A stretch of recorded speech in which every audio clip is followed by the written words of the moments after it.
Let me know. Me. Ready for this one? Born ready.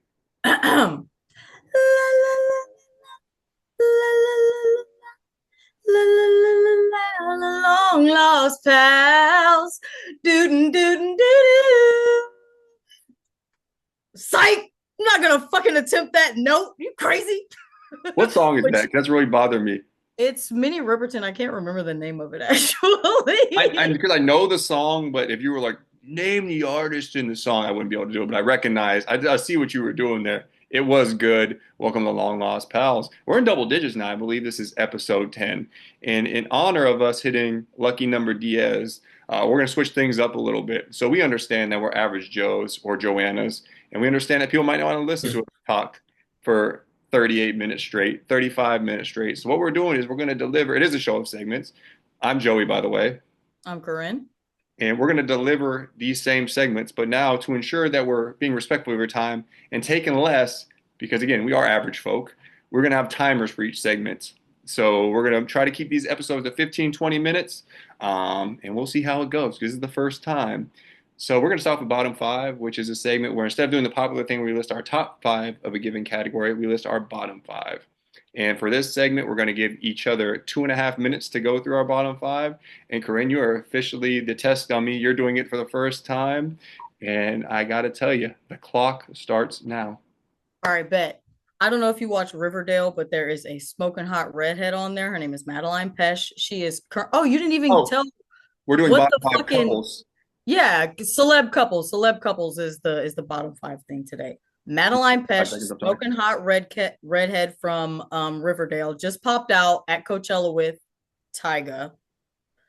I'm just exactly. Sister, you're hot, you're cute. You might not be the most known actress, but at this point in your life, you could easily date a B-list rapper who wasn't dating a 17-year-old when he was in his late 20s. Be fucking for real. That's my number five. Number four, we're gonna move on to Machine Gun Kelly and Megan Fox. Sister is like sewer rat your fucking type. I don't understand. He's like a fucking dust bunny. I don't get it with these gorgeous fucking women who want to date these guys who look like garbage cans. That's my number fucking four. She can do so much better. MGK, again, not even relevant enough to fucking date Megan Fox. Number three, number fucking whatever this is, I'm going Doja Cat and Joseph Quinn. She almost got canceled over wanting to date this guy. First of all, second of all, totally coincidence that I wore my Stranger Things sweater today. Joseph Quinn literally would not look at the guy twice. Again, I don't know what it is with these women with this fucking questionable ass taste in men that makes you be like, girl, what the fuck are we doing? Number two, Pete Davidson with anybody, any of the girls that he's dated. Ariana Grande, Kim Kardashian, Chase Suey, Kate Beckinsale, and Emily Ratajkowski, who is arguably one of the hottest women ever. It's honestly, it seems like his taste is just as random as theirs. Like he's just letting whoever the fuck come and date him now. Okay, whatever the fuck. Number fucking one. And this is rumored, so it's not even 100% true yet. Ana de Armas is rumored to be dating Tom Cruise. With her ex being Ben Affleck, it's not that far off, so I am believing it. At this point, I'm just like, sister, what fucking daddy issues are you working through that you keep dating these fucking middle aged men with receding hairlines? I don't fucking get it. Sister, I want better for you. All of y'all women, do better. Boom! You did it. You did it. All right. So a couple of things. I don't want to take too long. That defeats the whole purpose. But a couple of things. I don't know who some of these people are. Who's that woman that you just mentioned? Ana de Armas. We're not even gonna get into that one. She's so hot. What are you talking about? You don't know Ana de Armas? What was she in? Who's Joseph Quinn? Stranger Things. He was the guy who played fuck, what was his name? He was the guy Somebody. who was doing this on Oh, Stranger yeah. Things. Okay. Yeah. And then just a couple of things. Machine Gun Kelly, I get it, but I also randomly liked his album that he did, like the alternative album or whatever. Yeah, I hate to say it, I did. And then Pete Davidson's my guy. I'm a big Pete Davidson fan. So the disrespect, he earns everything he gets. You and other average white men. Oh, I'm average now? Okay. Well, let's move on. My wife would say different, probably not. Okay, so I'm gonna go to my top, bottom five, and first I'm going with Benifer. So they met and started dating on the scene of Jiggly, which is a rocky foundation from the start. I've never seen the movie; it got a 6 on Rotten Tomatoes. They decide it doesn't work after like 2 years in the early 2000s. Decide to get back together in like 2022. Look, we've all been there. We've all done it. You break up for a reason. You should not go back to that person. You've seen the picture of him smoking the ciggy, looking stressed. J Lo seems like a lot. They like she's been through like 7 husbands. Doesn't really make sense. I don't like the match. They're number 4 or 5. Number 4, I'm going with Angelina Jolie and Billy Bob. Objectively beautiful. He looks like he's permanently hungover. 20-year age difference. That's a little weird for me. They carried blood around their neck like they were fucking vampires. That's weird. She got his name tattooed on her. He didn't have his name. I don't think her name was tattooed on him. Just a really weird situation that I want no part of. Next, we're going Will Smith and Jada Pinkett. I don't know how you say it. Pinkett Smith. Pink, pink. First of all, I'm pretty sure that what I've researched that they've been not together, like separated since 2016, live in different homes. Throw in the towel already. You had that fucking awkward red table talk where you just like broadcasted like something from your hometown Facebook group talking about like, oh yeah, I was dating my son's friend who was mentally ill. It was a entanglement. And then later he slaps Chris Rock over this woman who clearly likes Tupac more than you. Give it up. Your kids are old enough. They'll be fine if you get separated. You're not doing anybody any favors. Number 2, I'm going Patrick and Brittany Mahomes. She's the fucking worst. I hate Patrick Mahomes because he's beat the Niners in the Super Bowl 2 times. She makes it about her. Nobody cares about anything she says or does. To be fair, he has a terrible family. You don't get to choose your family. His dad's got like 18 DWIs. His brother's a dipshit. His mom, a MAGA lady. His wife, also a MAGA lady. You've been dating her since high school. You get to choose that relationship, and you continue to choose that every day. He's also one of those guys, oh, I'm not going to tell you who I voted for, but you need to vote. Get that shit out of here. They're number 2. Number 1, I'm going with Bill Belichick and Jordan Hudson. Oh He's shit. 73. She's 24. He could be your grandpa. What immediately comes to mind is the Big Daddy quote. You're going to be missing this baby when he's on top of you with his old, wrinkly skin and old balls. But I also feel bad for him. That's an annoying ass age group. She's told him not to answer a question in an interview. How you going to tell me what to do, girl? You should be calling me Mr. Belichick or Sir. I'm not with it. I hate it. You know, I definitely agree with you, Angelina and Billy Bob. Sister, what the fuck were you doing there? I'm kind of loving Ben Affleck Well, they're divorced now, so I hope you're not loving it anymore. They're divorced. again. I just think that they keep going back to each other for some reason. I love it when they're together because I love the publicity and the pictures and the memes. Not saying that they're like healthy for each other, but I love the spectacle that they are as a couple. Next, we're going to get into the test of time, which is a segment when we analyze something that ruled when we were kids to see if it in fact still rules. And this week, we revisited the Chicken and Beer album by Ludacris from 2003. I will start my timer. We're getting 2 minutes each for this segment. What a delightful listen. I've never listened to this album all the way through. It came out during the time period where I wasn't really listening to albums besides Get Rich or Die Trying. The first song comes on, I think it's like the Southern Fried intro or something like that. I'm bobbing my head immediately. I'm like, oh, we're in for a classic. Mind you, this is an album with stand up. It's got splash waterfalls. It's got Diamond in the Back, which I thoroughly enjoy. And it's got Pea Poppin'. Now, all of those 4 songs, Diamond in the Back's really the only one I listen to regularly. So going into this, I'm like, clearly that's going to be my favorite album or my favorite song on the album. There's 17 tracks, 4 skits, 13 songs. I listen to this bad boy. 1 gets off to a hot start. And then 2 comes on, and it's Blow It Out. I think I might have done one of these out loud. You're going, ooh. I don't think I've ever heard Blow It Out before. I might have heard it once. What I recognize is the beat that they used in Rap City when Lil Wayne freestyled in the booth one time. And I used to listen to those Rap City freestyles on like MySpace all the time. So I was immediately into that. Yeah. Oh, we're supposed to do our favorite song, our least favorite song, how many skips, and 5-star rating. So skippable, I'm gonna go. There's 3 skippable tracks. Hard Times, the beat was trash. Sounded like somebody made it on MySpace. Gotta make it through these hard times.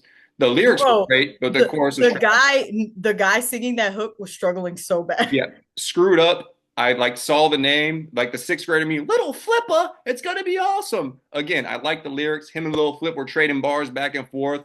beat trash. And the last one I didn't like was Hose in My Room. I don't like these jokey storytelling songs. It's not some shit I'm into. I thought it was going to be completely different. And it's just kind of like, funny stuff they're saying. Best song was between Blow It Out and We Got. We Got as 2 Chainz, I-20, coolest voice ever, and Chingy. I went with Blow It Out as my favorite song. It was the best. Shout out Diamond in the Back, though. 4.5 stars because of those 3 songs that I had to skip. Bro, first of all, the intro came out on fire. Straight fucking Am I heat. starting yours? Are you going? Started. Let's Okay. go. Intro comes out straight fire. He started that, and I was like, damn. And then, yes, like, first of all, we were way too young to be listening to Splash Waterfalls. And I remember it was on the radio all the time, and I was singing the shit out of it. Okay, let me say, favorite song, Can't Believe You Hated Screwed Up, because it's between that one or We Got is my favorite song. I loved him and Lil Flip. Chingy tore the fucking the verse, the hook. Chingy tore up We Got. I was like, I need to add this to a playlist because that shit was so fucking fire. He had 2 Chainz on a song before he was even fucking 2 Chainz. He was still Titty Boy on this motherfucking album. He was fucking Titty Boy on this album. So yeah, those were definitely my favorite. I'm gonna say the skippable ones. I didn't like Eyebrows Down, bro. Didn't fucking like it. That one, and then yeah, the Hard Times. That one and Hose in My Room. That 3, and that one didn't age well either. That one, he's like, well, these fat bitches are in my hotel, and I'm like, Tupperware titties, not Tupperware titties. This is, hey, bro, let's reel that one back a little bit. But yeah, I gave this motherfucker 5 out of 5, bro. Like, it was so, and he's such an entertaining rapper. Like hip hop quotables, I wasn't feeling the beat, but like, I'm still listening to him because he's still dropping fucking bars. Like he's such an entertainer. Like when he inflects his voice on like something, blow it out your ass, fuck you. It's like he's got such a personality, and you know what I'm saying? Like, yeah, I love the album. I gave it 5 out of 5, dude. It was way better than I thought it was gonna be. I love that him and Lil Flip, he clearly got love for Texas. Talking about when he was in Texas, he sips lean. He got Lil Flip on the album. I was like, I fuck with this album, bro. I like it. I fuck with it. All right. Well, great job, by the way. And then 2, yeah, your other one that you didn't like, the one with skippables, it was okay. But it was the last song. I kind of liked it. Yeah, My last thing, do you have a favorite line from the album? He said something like, I have enough, like, he said something about like he's got so many good albums, he's about to fill up your disc changer. Yeah. Because everybody had the 6 disc changers back then. And I was like, I think the line I liked was he says something like, Jesus saves, Luda withdraws. I was like, that's clean. All right. He's dropped some, yeah, he got hella bars. I absolutely agree with you on hip hop quotables too, I believe is the name of the song. I absolutely agree. All right, let's move on now. We're going to go to Freaky Friday. So we've only done Freaky Friday one time. It's when we give a certain genre of people and say who we would like to switch places with in a Freaky Friday, Lindsay Lohan, Jamie Lee Curtis situation. And this week we're doing Matthew McConaughey characters. They can be anyone from a commercial to a movie character. Karrin, who are you switching with? I chose Benjamin Barry from How to Lose a Guy in 10 Days. First of all, I'm low-key like becoming Rustin Cole from True Detective in real life. So I was like, this is hitting way too close to home. I don't want to be Rustin Cole. I'm like low-key a closeted alcoholic and have a terrible disposition on life. Flying way too close to the sun there. Benjamin Barry, ad executive, dope ass fucking apartment, cool ass job. He's got great friends. They got poker nights set up and shit. He's got a great family. They're playing game. He's got ambition. He's going after a bigger marketing campaign at work. This guy has got it all. He is the #1 eligible bachelor. He was literally like a target for Kate Hudson to like, oh, this guy's hot. Like, this is the one. I got him. He's got Riz. He's got the honeys. Like, Benjamin Barry is that fucking guy. So in the Matthew McConaughey universe, I'm going with him. How to Lose a Guy in 10 Days. Easy money. Any comments? Wow, you did that so quick. I'm impressed. I haven't seen that movie because I'm gonna go through the methodology that I use, and I hadn't necessarily seen that or Failure to Launch, and I feel like those are I got those two confused. I think so. I don't know Failure which to one. Launch is that's another good one, but his character, as far as like person wise, wasn't as put together as he was in How to Lose a Guy. So that's why I went with him. Okay, I appreciate it. Now it's my turn. So let me. All right, with my Matthew Three. McConaughey character, I went through the process of elimination because it was easier. A lot of movies I like, but not a lot of characters I would like to be. Let's start with Dallas Buyers Club. Clearly, we know why I didn't want to be that character. Yes, A Time to Kill. Jake Brigance, fantastic lawyer, gets Carl Haley off the charges of murder or whatever it was. Takes on the KKK by himself. Badass. But he also gets stabbed in that movie. His house gets lit on fire and destroyed. His wife almost leaves him.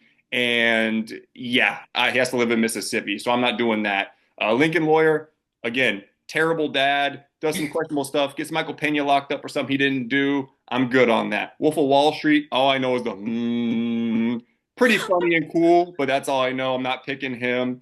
Frailty, my cousin's in that movie. I haven't seen in like 25 years. All I remember is I think they murder people. Don't want any part of that. Magic Mike, no ambition to be a male stripper, although my time has probably passed if I wanted to be. Sing, never seen it. Might be cool to be a cartoon koala, but again, never seen it. So that was number 2 on my list. Number 1, I'm going with Ben Williams, outfielder for the Angels. You know what's not a bad thing to be? A professional baseball player and Angels in the outfield. And you know what? A small role, but a pivotal role. The first Angels that Roger sees are them lifting him up to make this web gem of a play. You're on a terrible team. You're playing professional baseball. You're literally getting touched by an angel. Why would you not want to do that? Ben Williams I have not seen half of those fucking movies. And I didn't even remember him being an Angels in the outfield. played left field, I believe. Oh, very niche. Very niche, very deep cut of you. Hey, man, I'd be him any day of the week. Now we're going to move on to quick news where we touch on 5 news topics from the week. I didn't say how much time we were going to get for the last segment, so I will mention for quick news, it is supposed to be at a rapid fire pace, so we're going to give each other a minute and 30 seconds. And we are starting now. Well, it looks like your finals prediction is in the shitter because Jason Tatum tore his Achilles. How does it feel to be really wrong? You know, I don't care because I don't like seeing teams repeat. I don't want him to be injured, but I'm fine with teams not repeating. The Celtics are about to be a hot mess next year. I'm interested to see what happens. Tory Lanez, who's in prison for shooting Megan Thee Stallion, got stabbed recently and rushed to he was already in prison. Got rushed to the hospital. Is this karma? Absolutely. And it would have been better karma. Never mind. I'm not gonna say that on the internet, but I support him going to the ICU and being on life support forever. So, anyways, the NBA draft lottery was last night, and the Mavs won the Cooper Flag Sweepstakes. I know you're really happy for them. Is the NBA rigged? They had like a 1.8% chance of getting the number 1 pick after losing Luka and their fan base turned on them. I don't believe the NBA is rigged, but something ain't right. Spurs jumped to number 2. Every Texas team does well besides the Rockets. A bunch of bullshit. The first game of the NFL season has been announced, and it'll be the Eagles versus the Cowboys. Are the reigning Super Bowl champs going to lay the smacketh down on the Cowboys in week 1? They sure are. And I'm, woo, go Jalen Hurts. But fuck Saquon Barkley, but woo, go Jalen Hurts. I'm a fucking Eagles fan. Week 1, baby. I am excited to see them with not DK, with a GP and lots of things. But yeah, I'm very much an Eagles fan all week 1. We have a new pope, and he's from the Shy. You think he's a Chief Keef fan?